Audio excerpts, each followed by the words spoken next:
Pues muchas gracias por acompañarnos. Agradezco a MSD su apoyo para esta sesión. Es la sesión departamental del Servicio de Anestesiología correspondiente al mes de agosto. Hoy tenemos una invitada de lujo, ¿verdad? A la doctora Marusa Naranjo. Ella es anestesióloga que se ha dedicado a la anestesia multimodal, ya no libre de opioides, anestesia multimodal. Ella ha trabajado muy de cerca con el doctor Emery Brown. Ella vive en Mérida, trabaja en el Hospital Mérida y además es la profesora titular del curso de anestesia Mérida. ¿Es correcto? Sí. Bueno, este, pues vamos a dar inicio a la sesión. Espero que disfruten la comida y la sesión. Al final haremos una, este, un- una sesión de preguntas y respuestas. Así que vamos a dar inicio con la doctora Marusa Naranjo. ¿Sabe? Muchas gracias. Pues qué bueno, aquí estamos como en grupo y los que están viéndonos en Zoom, muchas gracias por estar atentos a la plática y gracias por haber venido. Este es un poco, con el doctor García estuvimos viendo el tema que pudiera ser de interés y bueno, el tema de anestesia libre de opioides, decidimos no ponerle anestesia libre de opioides, por supuesto, porque siempre genera una controversia grande el hablar de no opioides, aunque ahorita pues empezamos con este problema fuerte que vamos a tener en México, que estamos teniendo en México de la escasez de opioides. No sé si aquí están también con el problema también con remifentanil. ¿Ya no? ¿Qué marca? Ultiva, porque Ultiva ya no renovó permiso este año. Entonces nos van a dejar todo el año, me lo acaban de decir, vamos a estar sin remifentanil también. Fenodid. Entonces, creo que, bueno, por ahí esto espero que pueda servir un poco como una alternativa para poder hacer anestesia con bajos opioides o libre de opioides en el caso de que así se decidiera. Y lo primero que tenemos que hacer, pues, es quitarnos toda esta parte que ya tenemos cuando van a rotar conmigo, que, bueno, tres los que acepto porque precisamente lo que necesitamos hacer es deconstruirlos, ¿no? Esta famosa palabra de construcción y de desaprender lo que aprendimos en la residencia. Y bueno, pues esta curiosidad y esta situación de eliminar los opioides empezó hace muchos años cuando yo recién salí de la de residencia y tuve contacto con algunos artículos gracias al doctor Bergio Puerto, que me hizo empezar a leer otros artículos que no tenían que ver con anestesia precisamente, sino más bien con neurociencias. Y bueno, deriva en este artículo que ya, si no es conocido por ustedes, lo pueden descargar, está en Open Access y es un artículo, no porque yo esté por ahí, pero es un artículo muy lindo de neurociencias y es la teoría que está detrás de por qué sí funciona y por qué lo podemos hacer y cómo lo podemos hacer de diferentes formas. Y lo primero que tenemos que entender es que la anestesia es este estado que es inducido farmacológicamente, que es un estado de coma inducido en el cual es reversible. Nosotros podemos inducir al paciente en este estado y sacarlo. Y tiene todos estos componentes que normalmente los hemos aprendido como un triángulo, que ahora ha ido cambiando en concepto porque había dejado la parte de analgesia. Si recordamos que la analgesia, por definición, el dolor tiene que ver con la interpretación y retoma la parte de la estabilidad del sistema nervioso autónomo como una parte importante, que es algo que a mí me ha enseñado mucho el tener monitores en exceso. Dicen que algún día voy a electrocutar a un paciente, ¿no? Porque no hay más lugar para ponerle cables. Pero lo que me ha enseñado es precisamente la importancia de este sistema que habitualmente pues lo dejamos como parte de la fisiología, pero no lo hacemos presente en nuestra práctica diaria y hacernos conscientes de esto es importante para manejar a nuestros pacientes. Y bueno, por definición de dolor es experiencia y esto implica conciencia. Un paciente que no está consciente no puede tener dolor, por definición. No significa que no tenga los procesos. Y los procesos son los procesos nociceptivos que conocemos, que ya están establecidos, ¿no? El proceso es este procesamiento, esta codificación de todos estos estímulos que se transducen, que se transmiten, que se neuromodulan y que se perciben en el cerebro. Y toda esta cadena es en la que nosotros vamos a trabajar. Entonces, nosotros podemos incidir a diferentes niveles de este proceso nociceptivo, desde la parte de transducción, que un poco lo que toca el artículo de anestesia multimodal es eso, ¿no?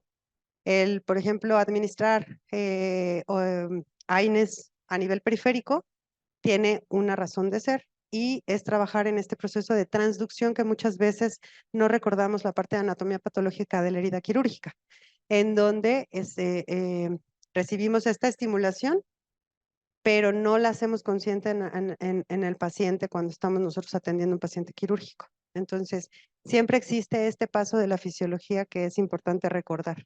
La parte de transducción, transmisión, pues todos hacemos bloqueos, ¿no? Y ahora con el advenimiento del ultrasonido, pues prácticamente ya todo mundo tenemos que hacer bloqueos.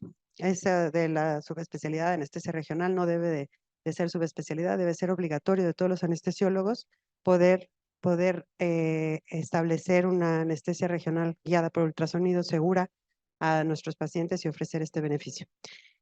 A nivel espinal, pues la neuromodulación también la hemos manejado, hemos puesto diferentes medicamentos tratando de ayudarle al organismo a esta parte de modulación, y es donde entran los opioides, ¿no? Aquí en esta es la parte importante donde entran los opioides a trabajar a nivel medular. Y en la parte de percepción, pues podemos incidir de muchas formas, porque el cerebro tiene muchísimos receptores y eso lo podemos ir distinguiendo con cada uno de los medicamentos que nosotros tenemos. Tenemos un arsenal enorme para poder afectar la conciencia de distintas formas, porque por eso existen los estados alterados de la conciencia y nosotros debemos de ser capaces de alterar la conciencia de distintas formas y controlado. La razón por la cual se utiliza un opioide es porque pensamos siempre en la respuesta metabólica al trauma, en el estrés y en controlar el estrés. Entonces, en nuestra historia como anestesiólogos, desde que aparecieron los opioides en nuestro arsenal, empezamos a hacer estudios en los cuales queríamos demostrar que había una disminución de la respuesta metabólica por medio de las catecolaminas, cortisol y todos los mediadores químicos que se miden, pero resulta que no se ha logrado hasta con dosis altísimas. Entonces se llega a la conclusión de que incrementando las dosis tampoco incrementamos el beneficio y sí los efectos deleterios. Si vemos aquí, fentanil 50 a 100 microgramos por kilo. ¿Quién de ustedes administra 50 a 100 microgramos por kilo de peso de fentanil? ¿Eh? Hubo una temporada, es precisamente en los años 80, que es, ajá, que fue donde se estuvo, yo no sé cómo lo hacían para tener a los pacientes, cuántos ventiladores necesitaban, porque ponerle 100 microgramos por kilo de peso a un paciente de 70 kilos, pues es condenarlo a un tubo, ¿no? Este, o por lo menos estarle recordando que respire. Claro, claro, porque no tiene que ver con la memoria. Entonces ahí esa parte, intentando disminuir la respuesta al trauma, la respuesta estresante al trauma, pues se intentó esto. ¿Ustedes saben en la legislación mexicana cuánto tienen que administrar a sus pacientes? En el cuadro básico de medicamentos. ¿Cuánto es la dosis que tenemos que manejar? El oficial, ¿no? El que nos rige a nosotros, la COFEPRIS. We don't care, no, pero sí tenemos que, porque para defendernos, yo creo que en algún momento este puede ser una herramienta a nuestro favor como anestesiólogos. Aquí tenemos este artículo que es de los 90s, en donde hacen todo este análisis de sufentanil y de fentanil, que bueno, la conclusión es que no mejora la respuesta ni el control hemodinámico, entonces que parece más razonable utilizar medicamentos vasoactivos que impidan la elevación de la presión arterial que dosis altas de opioide para controlar los efectos de la presión. Aquí está. La recomendación es de 50 a 150 microgramos por kilo de peso de fentanil, según nuestras autoridades. Entonces, está basado en estos artículos que salieron en los 80s. y no ha habido una actualización que es en la que tenemos que trabajar como federación y colegios de anestesia, que yo creo que es lo que vamos a empezar a hacer próximamente, a trabajar en esto, ¿no? No puede ser que la indicación sea, además, administrar diluido en soluciones intravenosas envasadas en frascos de vidrio. ¿Dónde vamos a encontrar frascos de vidrio ahorita para diluir estas cantidades? Entonces, bueno, empezar por cuestionar, ¿no? Y se nos viene todo esto, ¿no? La epidemia en Estados Unidos, que es provocada por ellos mismos, y si no han visto estas series, por favor, véanlas porque están muy buenas. Y es precisamente la industria farmacéutica cómo ha sacrificado la salud de los pacientes y cómo nos tienen a nosotros también administrando, por ejemplo, oxicodona, que qué bueno que en México y ojalá que no entre la oxicodona, excepto para los pacientes terminales, pero hay una problemática muy fuerte inducida por ellos mismos. Y esto viene desde 1850, ¿no? 1849. ¿Ustedes conocían estas gotitas para la dentición de los niños? Entonces, imagínate que este frasquito se lo daban a las mamás con una concentración de 2.2 miligramos de morfina por mililitro, casi la que tenemos en las jeringas, digo, en las ámpulas. Y entonces le daban gotitas a estos bebés y le decían el baby killer. Estaba recomendada a los 6 meses para la dentición porque pobrecitos les molesta los dientes. No le daban una mordedera, sino les daban morfina. Y entonces la Academia Americana se da cuenta de este problema que mataba niños, ¿no? Y entonces en 1911 pide que se retiren de ahí. O sea que ya vienen con un problema crónico de opioides ellos. Y en 1930 deciden retirarlo. Es decir, todas estas alteraciones en la parte genética de la expresión de los receptores la tienen desde antes. O sea, los niños que estamos viendo ahorita adictos, que toleran los opioides, es por esto, porque empiezan a pasar esa información genética de generación en generación. Es por eso que los americanos tienen este problema y vemos el incremento con los opioides sintéticos, primeramente fentanil. Este disparo es alarmante y les causa alarma a la CDC cuando se empiezan a morir los blancos. Así es de que es cuando empiezan a actuar y ya muy tarde porque tienen un problema muy grave. Y bueno, pasamos a otro tema. Vamos a hablar ya de la inconsciencia, vamos a hablar del propofol. ¿Quiénes de ustedes administran bolo de propofol para inducción? Ok, ¿a cuánto? ¿Quién da dos?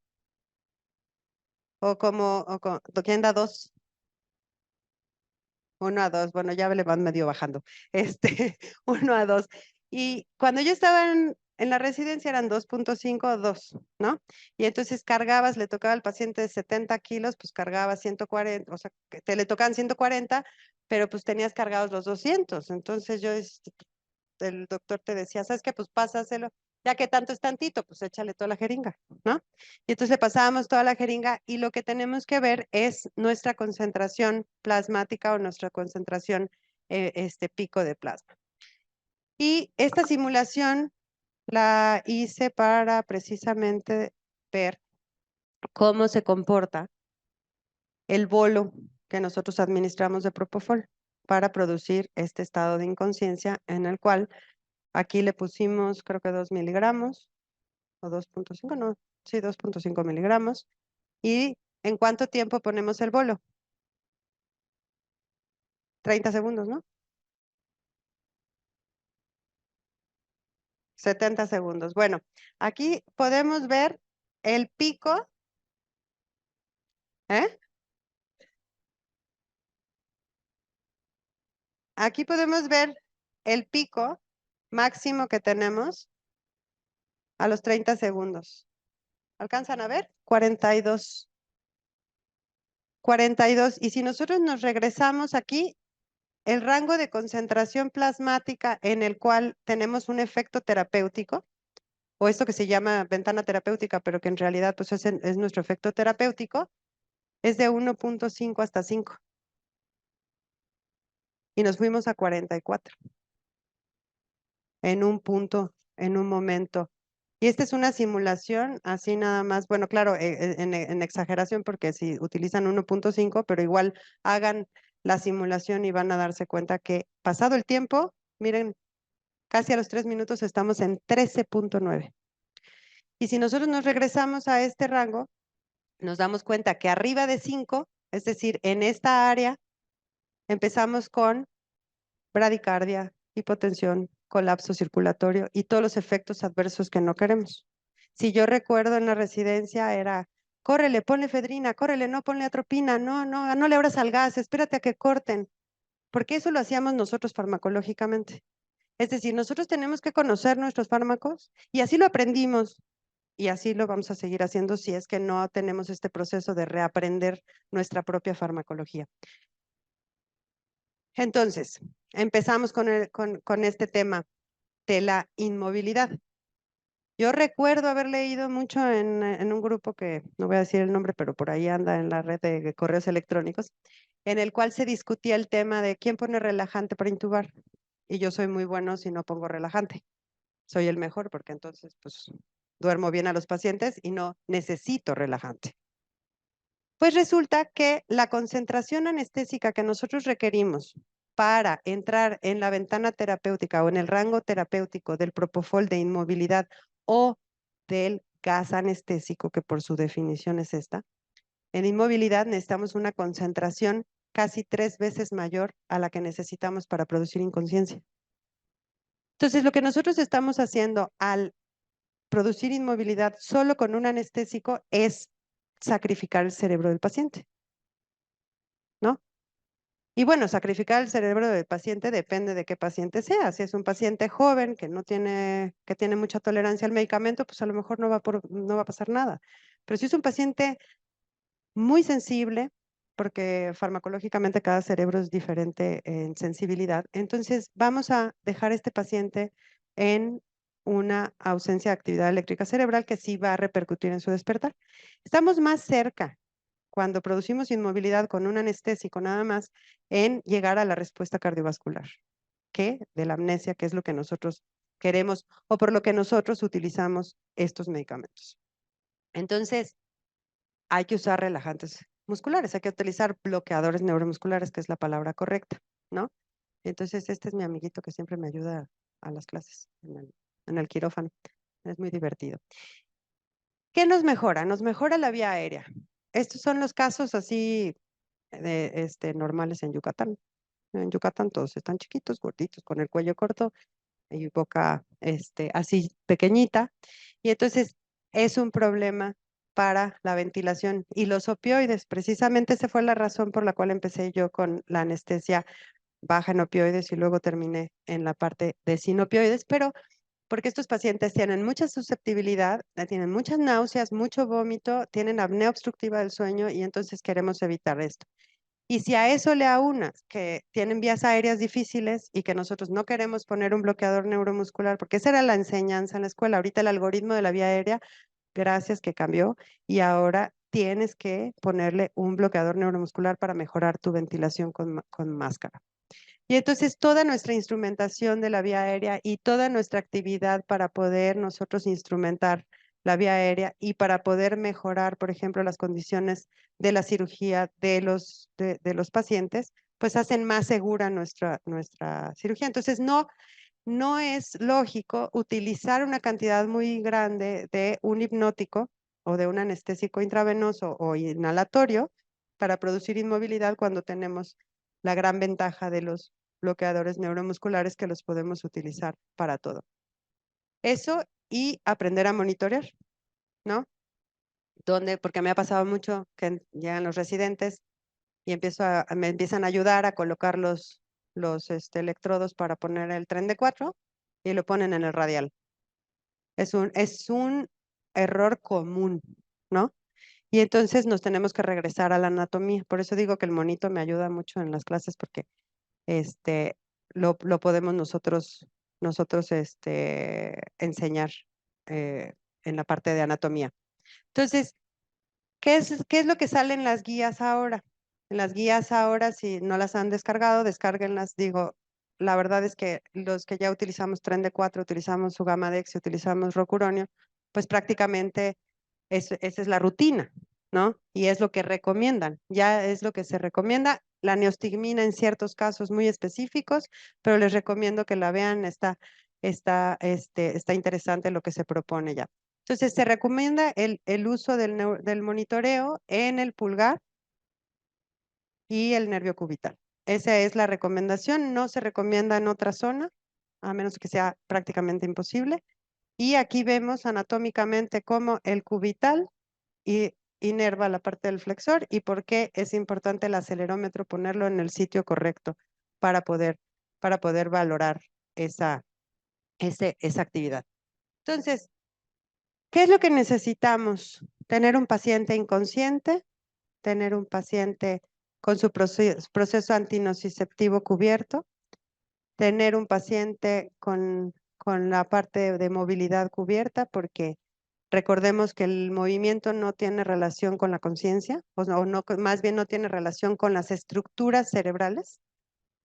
Así es de que puedes tener un movimiento que sea un reflejo, nada más, y no necesariamente es que el paciente está consciente, que muchas veces eso siempre lo hemos interpretado el movimiento, el cirujano se pone muy nervioso si el paciente se mueve porque cree que está despierto, pero en realidad es que tiene un reflejo. Entonces, lo que nosotros necesitamos es estar bien seguros de que nuestro paciente está inconsciente con el efecto farmacológico que nosotros queremos, y por eso es que es tan importante la monitorización. Y entender un poco cómo funcionan nuestros sistemas y recordar un poquito de neurociencias, porque nada más es irnos a la parte de la neurotransmisión. Recordar que tenemos neurotransmisores excitatorios y neurotransmisores inhibitorios, ¿no? Y cuando dominan los inhibitorios, pues dormimos. Y cuando dominan los excitatorios, pues entonces estamos alertas, ¿sí? Y parte del estar alertas es nuestro sistema nervioso autónomo, porque la vigilia precisamente está mediada por este sistema de norepinefrina. Entonces es bien importante entender cómo funciona este sistema, porque nosotros vamos a hacer que el organismo farmacológicamente se comporte de esa forma, casi como si fuera el sueño. Si ustedes estudian la parte de sueño, se darán cuenta de que pasamos por una fase 2 del sueño en la cual nuestros sistemas de percepción están anulados, ¿sí? Nosotros podemos estar dormidos en la misma posición y no nos va a despertar el dolor isquémico, que en cualquier otra situación nos despertaría el dolor isquémico, precisamente porque es un mecanismo de defensa. Entonces, el organismo, el cerebro lo que hace para garantizar el proceso de memorización y el proceso de reiniciación de nuestro cerebro es precisamente bloquear todas las aferencias para que no interrumpan este proceso. Y si este proceso no se da, hay una alteración cognitiva que la vemos en los pacientes que no logran llegar a fase 2 las suficientes veces durante un ciclo de sueño. Entonces, esa capacidad que tiene el organismo de cerrar esta información es lo que nosotros vamos a imitar con la utilización de un medicamento como la dexmedetomidina, que es indispensable, que debería de ser una práctica diaria en el quirófano, porque precisamente es lo que nos va a generar este cierre de información que va a pasar al cerebro y entonces no permite que nuestro paciente despierte, porque estás controlando todo el estímulo de norepinefrina que está entrando al cerebro. Entonces, es la manera que nosotros tenemos de controlar este trabajo. ¿Y ustedes creen que la parte muscular tenga que ver con la conciencia? La actividad muscular es parte de nuestra conciencia, porque si nosotros definimos, o sea, la definición de conciencia es este estado en el que nosotros estamos alertas de dónde estamos, cómo estamos parados, a qué relación tenemos con el mundo. Esto nos hace estar conscientes. Y la propiocepción es uno de los sistemas más potentes que llegan al cerebro. Yo no sé si recuerdan ustedes algún artículo de estos que salieron en lo que fueron unos conejillos de India a los residentes, ¿no? Y se prestaron a que les pusieran relajante bloqueador neuromuscular. ¿Lo leyeron? ¿No? Está muy divertido. Y les pusieron bis. Entonces, para ver que el BIS bajaba y entonces como la electromiografía tenía mucho que ver en el algoritmo, tratando de descifrar el algoritmo de BIS. Y resulta que sí bajó a 60, ¿no? Pero lo que hay que entender es por qué. ¿Por qué están tomando la electromiografía? Porque hace ruido para poder leer las ondas de electroencefalografía, pero eso lo tienen que considerar ellos en el algoritmo, o sea que no estaban descubriendo el hilo, sino más bien que era lógico, ¿no? Porque los hercios a los que se lee una actividad muscular son muy parecidos al despertar. Y la otra es que también empezaron a observar que al administrar su Gamadex a los pacientes, se despertaban. Entonces dijeron, el Sugamadex tiene efectos para despertar a los pacientes. Y pues resulta que no. Tenían despiertos a los pacientes, pero relajados. O sea, sedados, pero relajados. Entonces, al momento de quitar el efecto bloqueo neuromuscular, empieza a haber toda esta vía de información de la propiocepción que le pega al cerebro de una vez. Y esto hace que despierte el paciente. Porque es mucha información la que llega al mismo tiempo al cerebro. Entonces, esa es la razón de por qué los pacientes despiertan. Y más si no tienen neuromonitoreo, porque entonces no saben ni dónde están. Entonces, a lo mejor el paciente ya está superficial y tú le metes este estímulo, entonces despiertan los pacientes. Y es uno de los artículos, ¿no? Efecto neuromuscular, en el índice biespectral. Por ahí lo pueden encontrar. Y bueno, en neurociencias es un poquito aburrido y ahorita que están distraídos en la comida, rápido les platico de ese tema porque para que no me pregunten. No, no es cierto. Entonces, ¿qué es lo que tenemos que hacer para nosotros poder administrar una combinación farmacológica que no sea clasificada? Porque digo, esas de las cosas que más me han dicho, con las que más he tenido en diferentes países, porque he hablado de esto en Alemania y en Viena y en varios países. La pregunta es esta polifarmacia, ¿no? ¿Cómo voy a controlar yo todas estas interacciones o qué es lo que voy a hacer yo con todos estos medicamentos? Porque todos tienen efectos diferentes. Pues primero es conocer la neurofisiología y saber la farmacodinamia, aparte de la farmacocinética. Entonces, tenemos sulfato de magnesio, ¿no? Si recordamos los receptores NMDA, dexmedetomidina, lidocaína, ketamina, que ahorita no tenemos ketamina. Entonces, nos dejan con una herramienta que es muy buena para hacer un complemento, muy mala como anestésico solito, pero muy buena para este tipo de anestesia: propofol, sevoflurane y bloqueadores neuromusculares.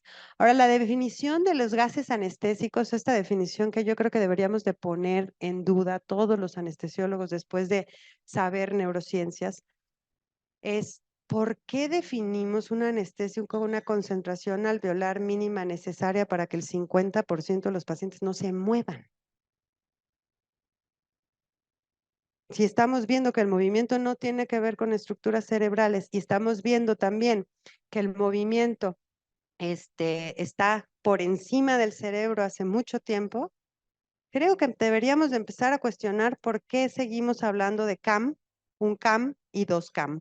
Porque si le ponemos un paciente 2 CAM, quiere decir que queremos garantizar que el 100% de nuestros pacientes no se muevan, sacrificando el cerebro. Entonces, ahí les dejo. Esa es una pregunta que hay que empezar a cuestionar todos los conceptos. Este es el tema de los agonistas alfa-2 adrenérgicos, que es lo que les estaba yo comentando. El hecho de que actúen a nivel de locus y que inactiven toda la parte que tiene que ver hacia de la conducción del tálamo hacia el tálamo y la corteza, lo que hacen es enlentecer y sincronizar el cerebro de una forma en la cual es incapaz de responder a todo lo que se le está tratando de pasar. Si ustedes recuerdan, el locus es este centro, este núcleo específico que tiene que ver con la evolución del ser humano o de todos los organismos biológicos. Tiene que ver con el sistema nervioso autónomo, tiene que ver con la vigilia. ¿Ustedes creen que un paciente que llega al quirófano esté estresado? Yo estoy estresada cuando voy a entrar al quirófano, ¿no? Entonces, si recordamos el tema de los neurotransmisores inhibitorios y excitatorios, podemos recordar que a mayor excitatorio, pues necesitamos mayor inhibitorio. Entonces el paciente llega estresado con un nivel de norepinefrina cerebral alto en vigilia, porque está como gato, a ver qué le vas a hacer, y entonces está él atento con esta capacidad que tenemos en el organismo de luchar o huir.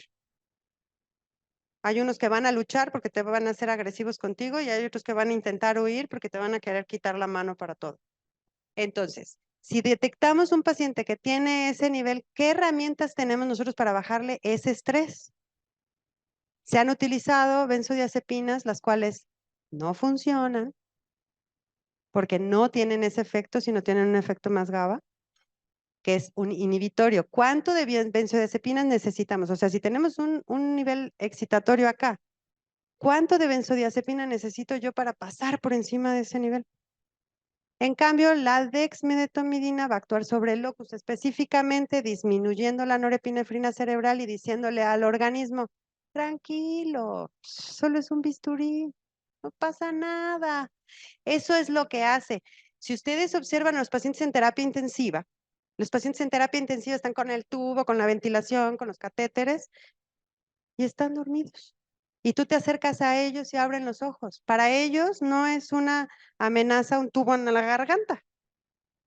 Cuando para cualquier reacción que queremos evitar en la intubación, sí es. Si ustedes recuerdan, ahorita tienen su sistema bien activo porque si tosen, no se broncoaspiran, ¿va? Si no tuviéramos la capacidad y la reacción de nuestra tráquea de reaccionar con intensidad por el sistema nervioso autónomo ante un estímulo que quiere matarnos, porque si entra comida nos va a matar, ¿sí? Tenemos la capacidad de reaccionar, toser, cerrar la glotis y no entra comida. No entrará aire, pero tampoco entra comida.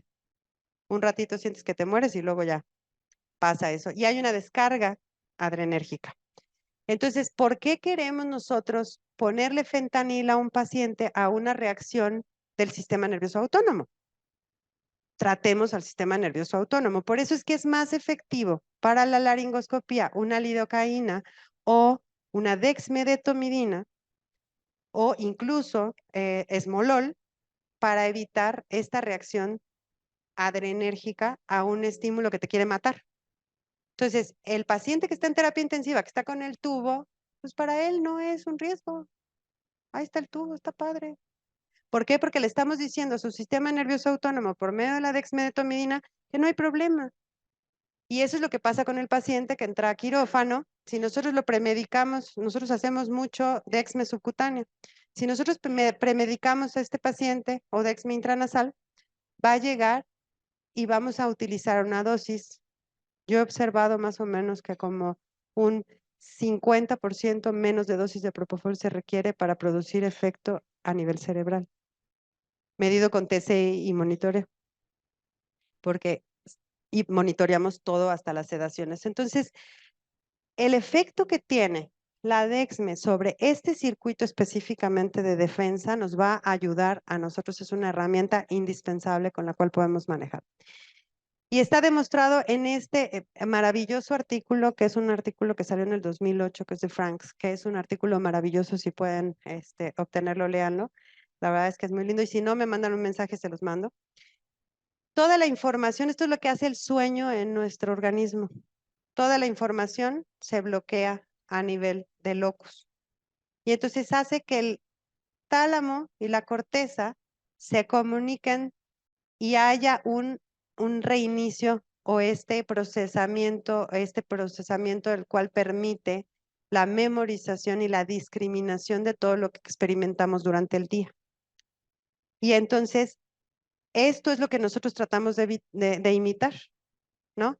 Esta incapacidad del organismo, porque si yo paso y en una etapa 2 te doy una patada y estás dormido, te vas a quitar, pero no te vas a despertar. Va a empezar a haber una activación, te vas a superficializar porque te va a decir el organismo, espérate tantito, algo pasó. Si a la siguiente te quiero dar una patada, vas a reaccionar y me vas a agarrar el pie. ¿Pero por qué? Porque ya hubo este sistema de alerta que le dijo al locus, hey, despiértate, porque algo está pasando. Eso es nuestro sistema fisiológico. Entonces, para anestesia es la parte que está de la teoría detrás de esta técnica de anestesia. Entender un poquito que los receptores de 2 poros de potasio son receptores que no conocemos todavía bien, que son responsables de mucha actividad a nivel cerebral y que los únicos anestésicos que trabajan sobre esos receptores son los gases. Es por eso que la técnica de anestesia multimodal hecha solamente con anestésico intravenoso se requiere más anestésico intravenoso que cuando utilizas gas. De hecho, hay un artículo muy lindo que no sé si ya lo puse acá. Creo que no lo puse. Es un artículo que es de biofísica, que tiene la explicación de por qué utilizar los dos anestésicos tiene sentido. Antes se criticaba que porque actúan sobre el mismo receptor. Sí, pero actúan de manera diferente porque, los dos son capaces de deshidratar. No se unen al receptor como nosotros creíamos, deshidratan el receptor y por eso hay un cambio en la conformación del receptor. Esto es un artículo reciente de enero. Y entonces al cambiar esa configuración, podemos permitirnos utilizar 2 fármacos con una acción similar, pero en concentraciones menores, lo cual nos permite tener el mismo efecto que con un solo fármaco. Entonces podemos utilizar 0.3 cam por definir el CAM, 0.3 cam de sevoflurane con una dosis de TCI de 0.9 de propofol. Y es una dosis mínima que si la utilizáramos en un paciente sin técnica de anestesia multimodal, se despierta y te pega. Pero cuando es esta técnica donde controlamos el locus y donde controlamos la norepinefrina y el NMDA y todos los receptores, entonces hacemos esta técnica, esta combinación. Y los NMDA, pues solamente tenemos magnesio ahorita, ¿no? Quien tenga ketamina, pues qué bueno que tiene ketamina y puede utilizarlo aquí en este sentido a 1 microgramo por kilo por minuto. Y entonces va a ser feliz porque eso va a ser mucho mejor tu estado anestésico. Y los opioides tienen una gran desventaja por su mismo circuito cerebral. Si recordamos, los receptores que funcionan para analgesia están a nivel de las láminas, en la médula, en la neuromodulación. Y todos los efectos deleterios que tenemos de los opioides son a nivel cerebral, con los receptores mudos, ¿no? Que son todos los que tienen que ver con euforia, con sedación, con vómito, todos los otros efectos que no queremos están arriba. Y esto disminuye la acetilcolina cerebral, entonces también nos afecta el despertar. Yo recuerdo mucho en la residencia también que los pacientes, yo era muy buena porque el paciente estaba, ¿no? Y le hablaba así, medio abría los ojos y, ¿tiene dolor? Y se volvía a dormir. Eso para mí era un éxito. Pero el problema es que en los pacientes seniles o en los pacientes ancianos o con demencia senil, esto tiene un impacto muy fuerte porque le depletas la acetilcolina cerebral. No la espinal, pero sí la cerebral. Y si recordamos otra vez los neurotransmisores, para que nosotros podamos despertar, necesitamos excitatorios. La norepinefrina se recupera muy rápido con la dexme, pero la acetilcolina no, porque mientras siga su etapa de eliminación, el fentanil puede durar hasta 3 horas, 4 horas en recuperar ese paciente. Y seguramente han tenido pacientes que dicen, no, a mí me dieron anestesia, pero yo desperté hasta la noche. Me operaron en la mañana, pero desperté hasta la noche. Son estos pacientes que no logran recuperar o integrarse completamente, precisamente porque tenemos estas alteraciones a nivel cerebral. Y bueno, la lidocaína que tiene distintos actividades. Ahora tuvimos una actividad en Mérida, en el curso de anestesia Mérida, y tuvimos esa plática precisamente con el doctor Okata, que es el jefe del MD Anderson. Y ya se llegó a la conclusión de que lo que esperábamos que tuviera que ver la lidocaína con el cáncer, no hay ninguna evidencia que se soporte. Hay un estudio muy grande que hicieron ellos en China y demostraron que no mejora la supervivencia ni nada. Pero en el sentido estricto de lo que hace inmunológicamente al paciente bajo trauma quirúrgico, es útil. Entonces, el utilizarlo intravenoso mejora que no necesitemos tanto opioide, mejora la función y la movilidad del intestino, mejora la parte de inmunidad. Entonces, esto tiene un efecto benéfico si lo utilizamos a dosis bajas en el perioperatorio. Esta es más o menos la propuesta que nosotros hicimos de 4 distintos casos. Ahorita estoy muy contenta porque precisamente en el mes de febrero empezó el estudio fase 2 Pathfinder, que está hecho en el Mass General, con esta técnica de anestesia multimodal hecha en pacientes solamente de cirugía cardiovascular. Hicieron el Pathfinder 1 donde encontraron beneficios y estamos esperando los resultados que van a tomar tiempo, pero que son el Pathfinder 2 que se inició ya en febrero en el Mass General. Entonces, tendremos evidencia fuerte, ¿no? De la técnica avalada ya por un instituto. Entonces, a esto ha ido lento, ¿no? Yo empecé a hablar de anestesia libre de opioides, no me acuerdo cuándo, como en el 2011, por ahí. Yo ya tenía 5 o 6 años haciéndola. Cuando empecé a hablar de esto y ha ido a favor, ¿no? Me agrada que cada vez más gente tiene curiosidad de conocer un poquito más del sistema nervioso y además de hacer combinaciones, utilizar bombas, utilizar la farmacología y dejar de repetir lo mismo de mida, fenta, propo, ropo, tubo, ábrele al gas, ciérrale al gas y eventualmente va a despertar, ¿no? Yo creo que tenemos que ser un poquito más responsables con lo que estamos haciendo nosotros con los pacientes farmacológicamente. Este es más o menos un ejemplo, hasta con infusiones de rocuronio, donde vemos que el sulfato de magnesio es una dosis tan bajita que no afecta la parte del bloqueador neuromuscular, ni hemos tenido que modificar tampoco la administración del rocuronio en infusión cuando es que lo necesitamos en infusión.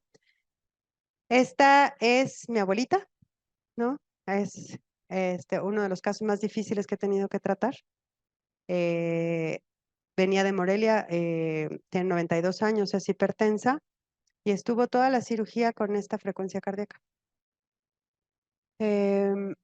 La única explicación que encontré yo para que tuviera esta frecuencia cardíaca es que venía con una poliglobulia. Ella maneja 88 de saturación, 86 de saturación en Morelia, porque tiene una neumopatía, obviamente por la edad. Y en Mérida nos sobra oxígeno. Entonces, en realidad no requería más nada. Todos sus signos, todo su monitoreo, todo el tiempo estuvo perfecto, excepto su frecuencia cardíaca, que era 39. Lo consultamos con el cardiólogo, le pusimos un marcapasos externo por si necesitaba, por si se afectaba el gasto cardíaco. En ningún momento se afectó. Y obviamente al despertar, el hecho de que tengamos un paciente relajado y no nos demos cuenta, es una situación grave. La gente que lo ha sufrido tiene un recuerdo muy incómodo de no poder respirar, de no poder hablar, de no poderse mover, de una debilidad. Y muchos pacientes son los que refieren esa sensación al final de la cirugía. Entonces yo creo que mientras tengamos esta pareja de que es Rocuronio Sugamadex, estamos del otro lado. Antes era un miedo poner cualquier bloqueador neuromuscular porque no teníamos manera de revertirlo. Y esta es mi abuelita, después de 10 horas de anestesia y 10 minutos, está saludando, completamente consciente, se acuerda perfecto de la cirugía, de que se despertó, de que habló con los bisnietos, porque todos estábamos pendientes ahí. Y para la analgesia posoperatoria, es indispensable que nosotros hagamos alguna técnica para mejorar la sensación, porque bueno, cuando está inconsciente el paciente no siente, ¿no? Pero cuando ya recupera la conciencia, necesitamos nosotros preparar ese paciente para ese impacto y que sea lo más leve que se pueda. La combinación que hacemos es ropivacaína, ketorolaco, dexmedetomidina. Y tenemos que tomar en cuenta que también tenemos receptores alfa 2 a nivel periférico que tienen acción y que el ketorolaco tiene una acción local sobre el ácido araquidónico. Y si recordamos toda la cascada inflamatoria, pues vamos a ver por qué tiene razón de ser ponerlo en la herida y no a nivel intravenoso, que más le vamos a causar daño renal antes de que llegue todo a esa área que hay vasoconstricción, que eso es lo que vamos a mejorar con la dexmedetomidina. Vamos a producir una vasodilatación a nivel local de la herida, contrarrestando la reacción fisiológica normal del corte de la herida, que es la vasoconstricción. Si ustedes recuerdan, es característica la vasoconstricción para que no haya una pérdida hemática y para que no entren bichos a nuestro organismo. Es una respuesta fisiológica al trauma. Entonces, lo que queremos con la dexmedetomidina es abrir esa compuerta para que pueda lavar la herida del ácido araquidónico, y entonces que no se alcance a convertir ahí en todos estos leucotrienos, tromboxanos y toda esta cadena de interleuquinas, que no logre llegar a esta irritación nerviosa y trabajar sobre la transducción, que es lo primero que estábamos platicando. Es diferente un paciente al que le pones un bloqueo y que no le infiltras la herida quirúrgica. Se comporta muy diferente a un paciente que le pones un bloqueo y además le infiltras la herida quirúrgica. Nosotros lo hemos aprendido a través de los años, ¿no? Tenemos, pues yo creo que de infiltración tendré más de 9,000 casos, ¿no? Me preguntarán por qué no los publico, porque no tengo tiempo y no tengo un equipo de investigación importante para poder hacer este tipo de publicaciones, pero están en distintas publicaciones, combinaciones farmacológicas, y esto lo empezaron los traumatólogos, ni siquiera los anestesiólogos lo empezamos. ¿Cuál es nuestro objetivo o cuál va a ser el obstáculo que tengan los residentes o las nuevas generaciones? Nosotros ya no nos va a tocar, creo, tan de cerca. Espero poderlo implementar en algún momento porque sí me gusta la tecnología. Este mecanismo de cómo controlar por medio de un algoritmo toda esta función, y entonces vamos a aprender que nosotros vamos a tener que ser las mentes maestras detrás de la inteligencia artificial. Y no vamos a poder ser las mentes maestras detrás de la inteligencia artificial si no conocemos más de la fisiología, porque la inteligencia artificial va a tener más herramientas que nosotros. Entonces, nosotros tenemos que ser capaces de comprender más el organismo antes de que los algoritmos nos desplacen. Y la frase más peligrosa, pues es que siempre lo hemos hecho así y así no me cambian y así estoy bien, así estoy a gusto, es mi zona de confort, las cosas me han salido bien, pero nunca evaluamos a los pacientes meses después cuando tienen alteraciones cognitivas importantes. No pueden hacer operaciones matemáticas igual, no recuerdan a sus nietos igual y desarrollan demencia senil tempranamente, que ya está demostrado en artículos que tienen que ver con escalas de BIS bajas durante el procedimiento anestésico. Yo creo que tenemos que ser anestesiólogos más completos y bueno, esa es mi función y esa es la intención de cuando vengo a dar una plática, y espero que les haya servido, y si tienen preguntas, adelante.